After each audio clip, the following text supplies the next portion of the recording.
A major gamble by the San Francisco 49ers just paid off massively. I'm going to tell you about it in this episode. Hit subscribe if you're looking for daily 49ers content. And then later in the episode, we also have a big update on the 49ers wide receiver room, plus how the 49ers NFC contest just got better for the next several years. I'm going to tell you about that as well. Let's jump into the question today. A good one. It's a twofer, by the way. Rate on a scale of 1 to 5 how sick these new rival unis we're going to have for the next 3 years look to you. All I wanted to see when I heard that these uniforms were black was I just want to make sure that the 49ers didn't lose their brain. Like we still felt like they were 49ers uniforms because the old black uniforms didn't really look like 49ers uniforms, right? And so I love these. I genuinely they're a 5 to me. You got the saloon font. You have the gold plated all the way around the letters. I just think it looks incredible. And the second part of the question, so scale 1 to 5, how great do you think these look? The second question is, I've been sitting on $100. I've been waiting to spend on an NFL rival jersey for this season, and I'm definitely going to be getting one now, and I'll be wearing it on the channel. So my question to you is, who do you think I should get? I somehow have made it to this point, still do not have a Fred Warner jersey. So my gut was going to be Fred Warner. That's why he's in the picture. But I'm curious, who would you get, or who do you think I should get for my rival jersey? Who do you think? Because the funny thing about Fred Warner is Week 18, he might not even be playing because the 49ers might have it all wrapped up nicely by Week 18. But I'm thinking long term, I think the jersey looks epic, and I definitely want one. So on September 10th, I'm going to be buying a jersey. Who do you think I should get? No wrong answers. You can't go wrong. You could even throw out there Jake Moody if you want to. I'm not going to buy it, but you could do it. You can try if you want. Let me know who you think I should be buying a jersey for, or who you might be interested in buying a jersey for. I think this jersey looks awesome. I'm super hyped on it. Look forward to seeing what you guys think about that one in the comments. But let's get into the 49ers gamble that just paid off.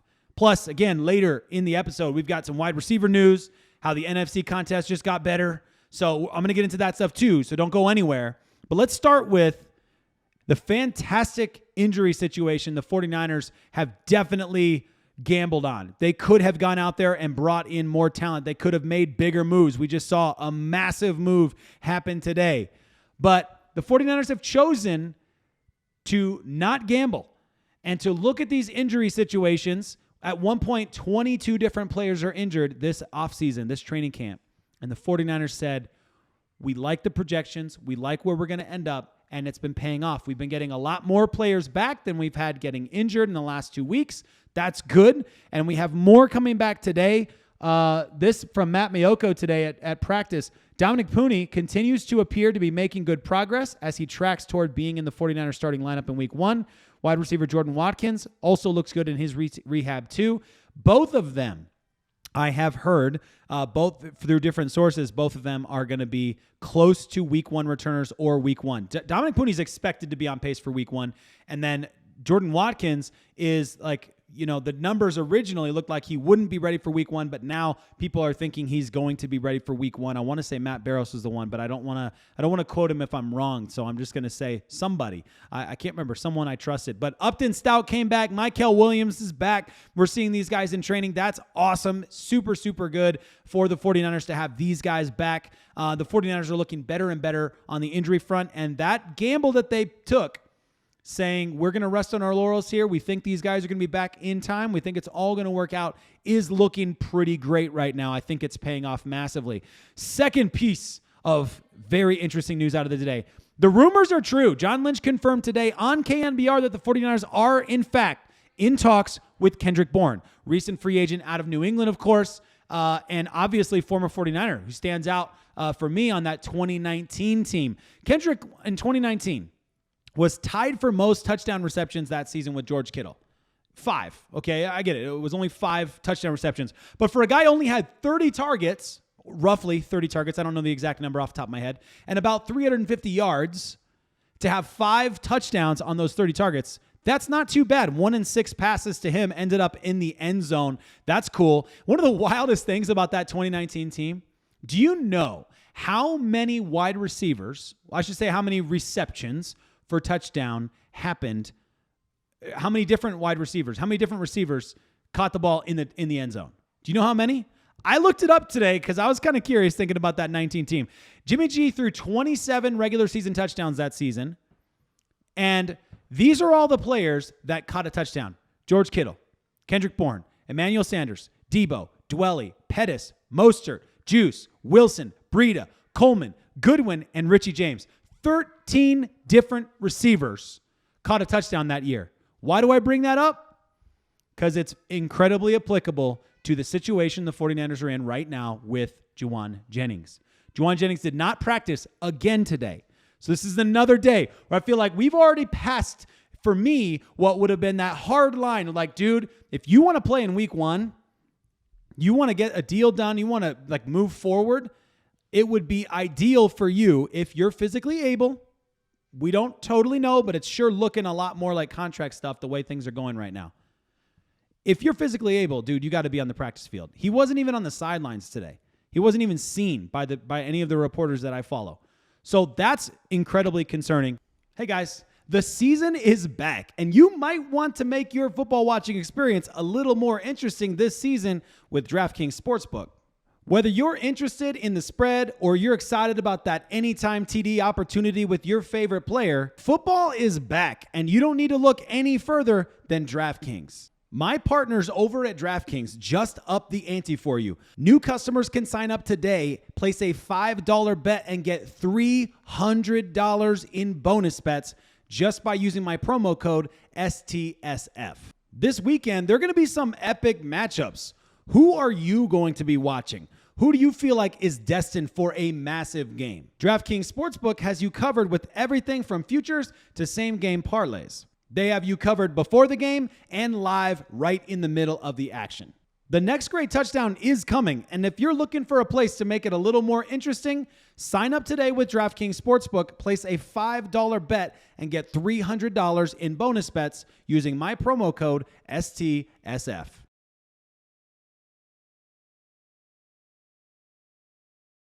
Here's what John Lynch said on KMBR this morning, kind of cleaning up some of the stuff that he said yesterday because it did not go exactly as he planned. He said, we're huge fans of Jauan. Agreed. Everyone agrees with that. He's a huge part of this game. He's one of my favorite players during my tenure here. I actually believe that 100%. Hopefully that thing has resolution and he's back on the field. There's a couple of issues at play, and those things have to settle themselves. So this is a more nuanced version of when he got flustered yesterday during the press conference and basically answered a question nobody was asking directly and just said two things can be true at the same time. It could be injury and it can also be contract. They weren't asking about the contract. He brought it up, and that led to a lot of very interesting questions about contract. What's my point in all this? My point is, when you look at the system Shanahan likes to run, you look at the way that the offense likes to run, it goes through the running backs first. I mean, it's a run game sort of offense.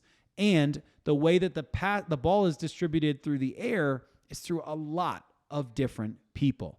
So any big move to a wide receiver, any of these guys, Kendrick Bourne coming back potentially. It looks like, John Lynch said it today on KMBR. He confirmed that they are in talks currently with Kendrick Bourne. They want to bring him back. They are hoping to win his love in free agency.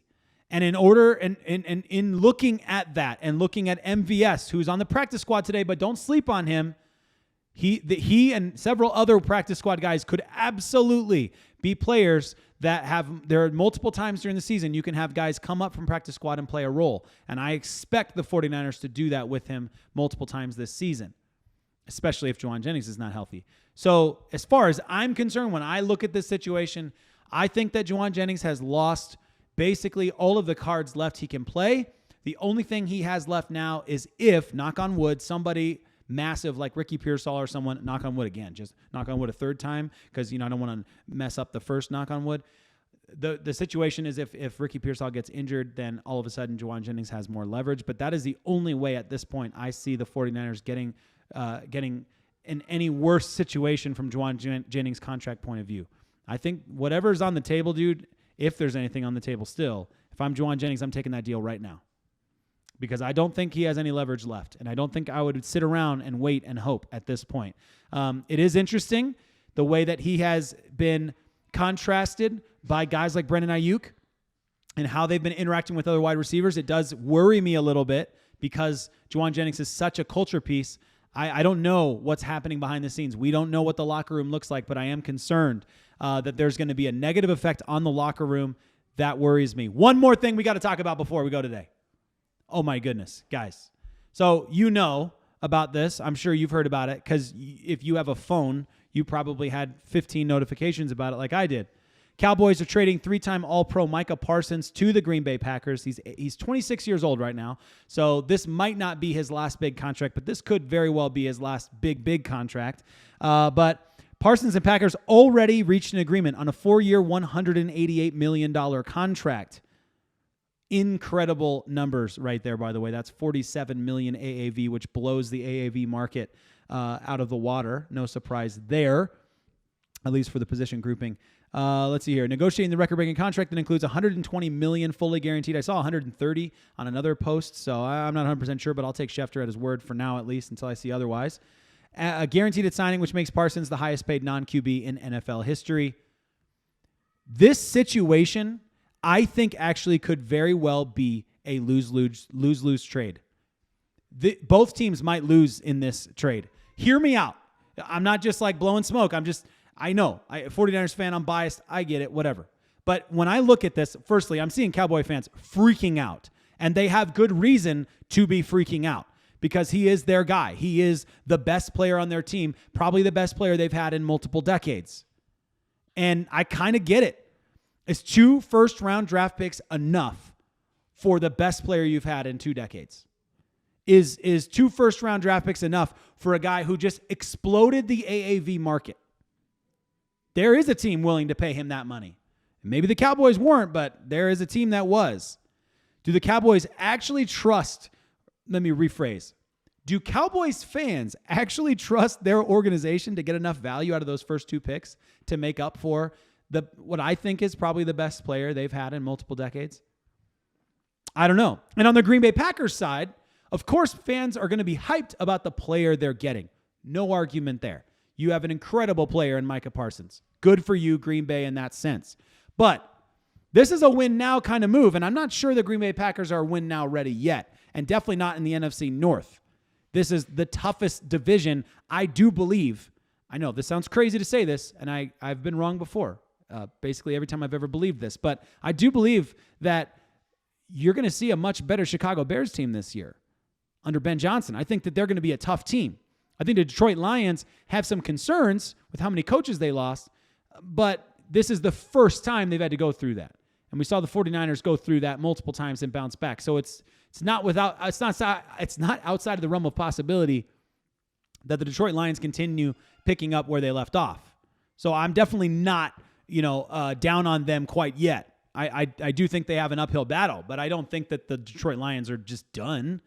They're in a tough division. Minnesota Vikings might have a down year this year with a rookie quarterback, J.J. McCarthy. I guess you call him a rookie because he was injured all of last year. I don't know. But they might have a down year, but they also have reason to, trust in their organization and KOC and what they can do there offensively. So when I look at this team and I look at this division and I think, man, if I'm a Green Bay Packers fan, how am I feeling that they just bet the farm on a good player, but they bet the farm, and they already are giving 10% of their all of their contract money, their salary cap, 10% of it already goes to Jordan Love. And in a short time, it's going to be 12% going to Jordan Love. And you can't hide $47 million AAV. It's not like this is a contract you're like, don't worry, like void years and yada. Like, it's going to have a massive impact. I don't know how it's going to break down yet. No one knows how it's going to be structured. But you can't hide a $188 million deal. Is that right? $188 million contract.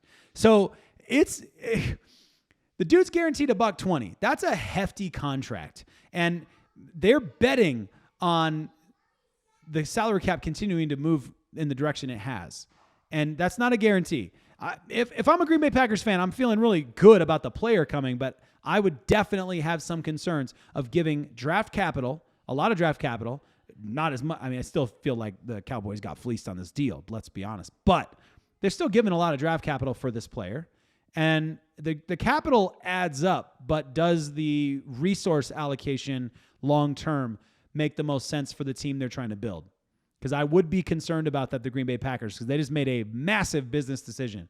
And I understand it from the defensive side, but we'll have to wait and see. They got a lot of young wide receivers that have to prove it on the field.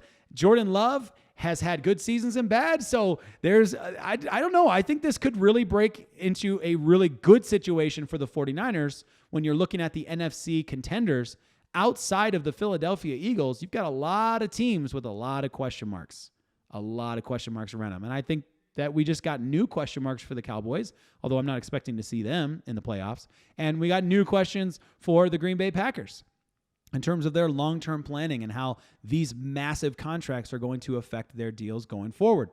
So, I'll take it. I think I'm optimistic about how this works out for the 49ers on our perspective. But we are 10 days away from the Seattle Seahawks, another team who is, quote-unquote, on the rise. Has to prove it on the field, of course, just like the 49ers do.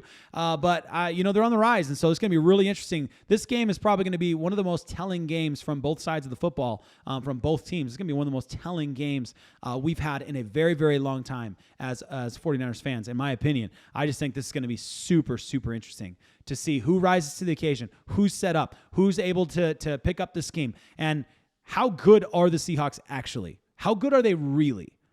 We know the rivalries can, make games close even when they shouldn't be and things like that. We saw that last season, of course, but this is going to be a fascinating one. I look forward to seeing what you guys have to say about all that stuff in the comments. This is going to be an electric comment section today with the jersey reveal, with all of the crazy players you think I should put on the back of my shirt, all that good stuff. But I appreciate you guys and hope you guys have a fantastic rest of your Thursday evening.